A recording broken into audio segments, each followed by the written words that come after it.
apakah mungkin Anies Baswedan dengan Kaisang nanti akan maju atau berpasangan dalam Pilkada DKI Jakarta? Separasi, pemisah antara penguasa dengan oposisi itu nggak kelihatan, tidak gamblang kelihatan. Karena Bahwa nilai atau standar atau kompetensi itu menjadi nomor sekian di dalam kalkulasi atau perhitungan koalisi atau politik sesaat, Bung Meldi, begitu. Yang dibutuhkan publik kan bukan anak seorang penguasa atau penggede, tetapi yang dibutuhkan itu adalah apakah orang itu punya ide, punya inovasi.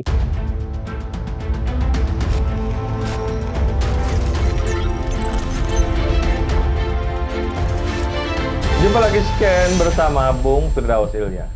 Iya, berjumpa lagi kita, Bung Meldi Reno. Entah Jokowi, entah tim ses ya, punya strategi-strategi. Saya juga nggak tahu nih kabarnya dari mana sebenarnya asal usulnya ketika Anies mau diduetkan dengan Kaisang ya. Tapi ini saya kira sebenarnya dari segi fakta dan logika ini kan ada kontradiksi ya. Tapi di Indonesia kan banyak sekali yang kontradiksi itu akhirnya menjadi kenyataan, Bung Firdaus ya. Nah, kalau kita analisis ini kan tidak mungkin ya, hal yang tidak mungkin terjadi ya. Tetapi kontradiksi-kontradiksi ini di perjalanan waktu dia melakukan penyesuaian-penyesuaian secara politik gitu ya, tergantung dari apa deal-deal yang berlangsung ya, kepentingan-kepentingan yang dinamis ya, yang bergerak terus, sehingga kita kadang-kadang ramalan kita juga sering salah ya di Indonesia tentang politik ya, karena ada kekuatan-kekuatan lain yang bergerak yang tidak kelihatan, Bung Firdaus. Iya, Bung Meldi. Jadi kalau melihat geliat pilkada, salah satunya pilkada Jakarta, nampaknya yang masih ya ramai diperbincangkan publik beberapa waktu terakhir adalah kemungkinan siapa saja yang akan maju di dalam calon gubernur dan wakil gubernur pilkada Jakarta. Kalau kita lihat dari tiga, sebenarnya ada tiga yang cukup menguat ya, Bung Meldi ya. Sudah berapa kali survei digelar gitu. Dan kalau kita lihat ada tiga nama yang cukup menguat di dalam pilkada yang akan maju untuk calon gubernur Jakarta. Pertama itu ada Anies Baswedan, kemudian Basuki Cahayapurnama, kemudian yang ketiga Ridwan Kamil, begitu. Dan kita lihat kemarin pasca keputusan MA, dan salah satu yang merespon keputusan MA adalah Ketua PSI Kaisang yang mengatakan dia tertarik untuk maju ke Pilkada DKI Jakarta, gitu ya. Dan dia berharap mengatakan dia mau berpasangan dengan Anies Baswedan, begitu. Dan kalau kita lihat dari guliran ini semakin ya banyak mendapat respon dari berbagai pihak, Bung Meldi, gitu. Karena ya tentu kalau kita katakan bahwa dinamis politik yang begitu tinggi, yang gampang berubah, gampang berganti gonta-ganti koalisi begitu.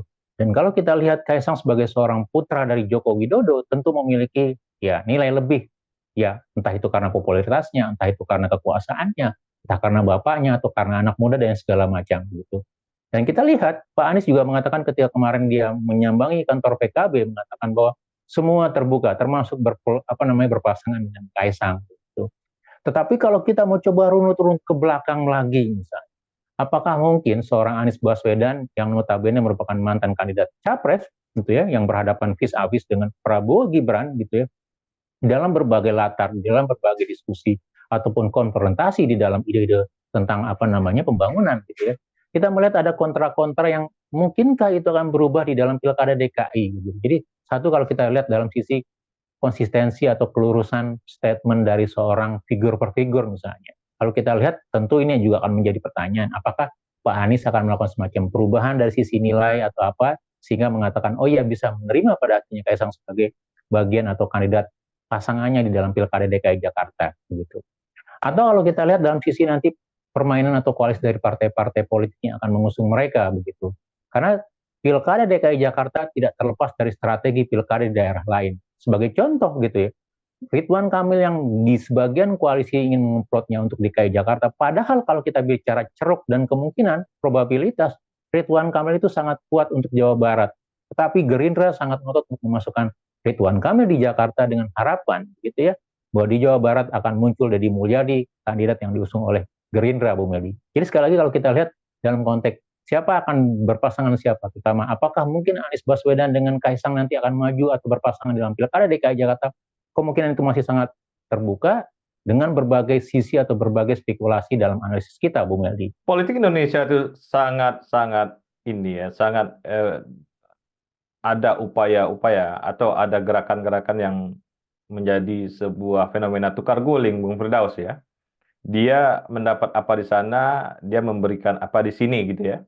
Nah, saya kira nih dalam konteks Anies, Kaisang atau berapa kandidat-kandidat lainnya, ini tukar gulingnya sangat kelihatan sekali ya. Semacam tukar gulingnya Prabowo dengan Jokowi ya. Prabowo terpilih jadi presiden dan Pak Jokowi minta tukar guling apa gitu ya, tukar guling anaknya. Nah, fenomena politik tukar guling nih di Indonesia nih sekarang betul-betul luar biasa gitu. Jadi sehingga separasi pemisah antara penguasa dengan oposisi itu nggak kelihatan, tidak gamblang kelihatan karena mereka bersiasat-siasat dalam proses-proses politik yang disebut tukar guling dan ketika sekelompok yang dia memberikan suatu kontra gitu ya, dia mengharapkan sesuatu yang lain setelah itu. Ini yang terjadi di politik nasional kita gitu. Dan itu sampai sekarang fenomena itu tidak terlihat oleh publik, tapi itu hanya diketahui oleh kelompok-kelompok elit yang bermain di politik. Iya, betul, Bu Meldi. Jadi kalau kita bicara politik sebagai seni segala kemungkinan, gitu ya, segala opportunity dan kesempatan, maka kita tidak punya standar baku di dalam menentukan pasangan atau koalisi partai politik atau siapa mengusung siapa, pada dahulu seperti apa, kemudian sekarang menjadi apa, begitu. Semuanya menjadi sangat dinamis, gitu ya. Ada opportunity sesaat, begitu. Dan inilah sebenarnya menjadi pertanyaan kita. Kalau kita katakan pada letakkan pada kepentingan publik, publik tentu hanya bisa mengikuti dan ikut harus saja. Artinya apa? Yang kita lihat di dalam, baik itu dalam pilpres ataupun pilkada, pemimpin kepala daerah, bahwa nilai atau standar atau kompetensi itu menjadi nomor sekian di dalam kalkulasi atau perhitungan koalisi atau politik sesaat, Bu Meldi, begitu. Dan saya pikir ini yang membuat sebenarnya ini sangat merugikan publik, begitu. Kita ambil contoh misalnya begini, kalaupun Kaisang yang punya popularitas, anggaplah karena dia anak dari seorang penguasa begitu ya, kemudian dengan segala infrastruktur dan sumber dayanya bisa mendorong, memboosting begitu, termasuk dengan benturan-benturan kepentingan misalnya, bisa mendorong sebagai bagian dari calon kepala daerah. Tetapi yang dibutuhkan publik kan bukan anak seorang penguasa atau penggede, tetapi yang dibutuhkan adalah apakah orang itu punya ide, punya inovasi, punya program-program kerja untuk kepentingan publik begitu. Apakah dia memiliki kompetensi atau tidak begitu.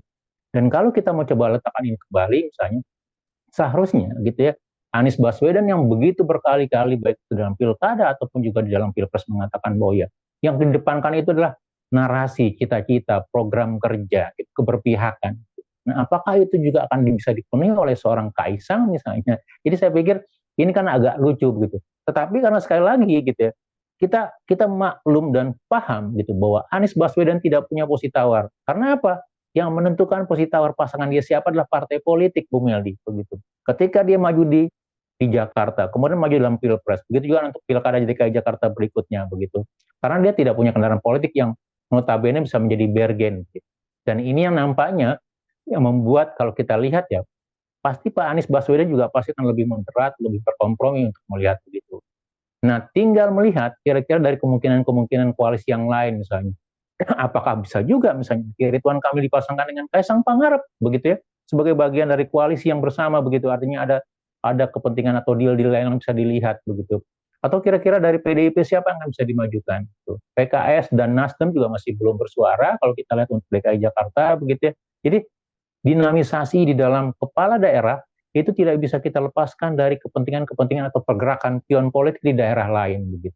Apa yang terjadi saat ini merupakan kelanjutan dari apa yang sudah terjadi dalam pilpres atau kongsi atau misalnya pembagian-pembagian yang lain gitu dalam level kekuasaan, entah itu dalam misalnya kementerian pemerintahan atau juga badan usaha dan segala macam, sehingga mereka saling kait mengait dan saling memberikan dampak.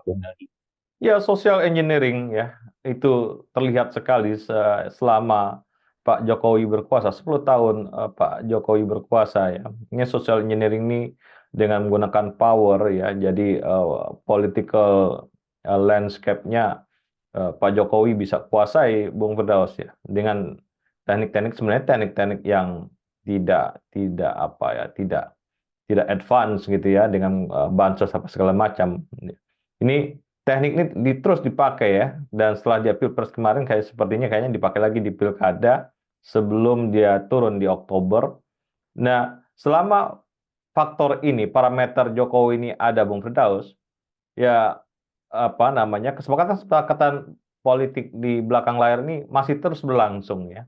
Dan ada yang tersandra karena kasus-kasus pidana, ada yang tersandra karena anggaran misalnya.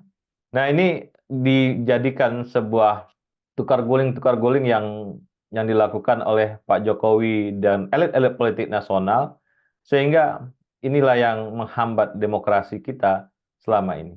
Iya, betul. Jadi walaupun nanti masa berakhirnya Pak Jokowi bulan Oktober, pilkada di bulan November, tentu dalam persiapan atau pengondisian juga pasti ada peran atau pengaruh yang sedikit banyak memberikan dampak dalam sinkronisasi atau konfigurasi suara di dalam pilkada nanti, Bu. Tapi kalau kita mau coba letakkan lagi sebenarnya, kita bicara figur seorang Anies Baswedan. Anies Baswedan sebenarnya cukup punya posisi tawar ya kalau kita lihat ya untuk Jakarta, apalagi kalau mengacu kepada hasil pilpres kemarin begitu ya, hasilnya beda tipis dengan Prabowo begitu, artinya apa, kalau kita lihat dalam konteks seorang personal calon kandidat, Anies punya daya tawar popularitas yang tinggi untuk DKI Jakarta begitu. Artinya apa, kalau dengan menggunakan ini dia bisa menentukan kira-kira siapa dengan siapa lebih cocok dengan siapa begitu ya, walaupun tidak punya partai politik tuh. Tetapi kita tidak tahu gitu ya, apakah juga nanti ketika kesepakatan misalnya diusung oleh sebuah partai politik, anggaplah sekarang yang sudah mengusung misalnya PKB, kemudian mungkin nanti ada PKS atau Nasdem misalnya gitu ya, dan kira-kira atau yang lain gitu ya, atau misalnya PDIP juga mengatakan bagian dari Anies yang salah satu kandidat yang dilirik juga untuk diusulkan kepada DPP sebagai siapa yang nanti akan ditugaskan menjadi calon kandidat PDIP di Jakarta gitu. Nah, kalau melihat dari posisi ini sebenarnya artinya kita juga berharap bahwa ada sedikit keteguhan, ada sedikit konsistensi dalam menjaga merepresentasikan nilai dan juga kompetensi dan integritas Bu Meldi. Kita tidak berharap seorang Anies Baswedan kemudian larut dalam karena sudah gagal dalam pilpres, ya sudahlah, ingin berkuasa lagi, kita ingin menjadi pilkada aja, tetap menjadi gubernur tidak apa-apa begitu. Tetapi dengan mengorbankan prinsip atau nilai yang sudah dibangun gitu. Menurut saya itu tidak sehat dan tidak baik gitu. Dan kita tunggu saja kira-kira nanti perkembangannya seperti apa. Karena sekali lagi memang masih sangat dinamis, masih sangat sangat di awal sekali. Mungkin bulan depan kita baru lihat kira-kira seperti apa mengerucutnya dan siapa berpasangan dengan apa, dan konsekuensi dari daerah-daerah lain atau politiknya seperti apa, Bung Ali. Jadi kita tunggu saja perkembangan untuk pilkada atau khususnya untuk kira-kira siapa yang akan maju di daerah DKI Jakarta ini, Bung Ali. Terima kasih, Bung Firdaus. Iya, sama-sama, Bung Meldi. Terima kasih banyak. Salam Indonesia bersih. Salam Indonesia bersih.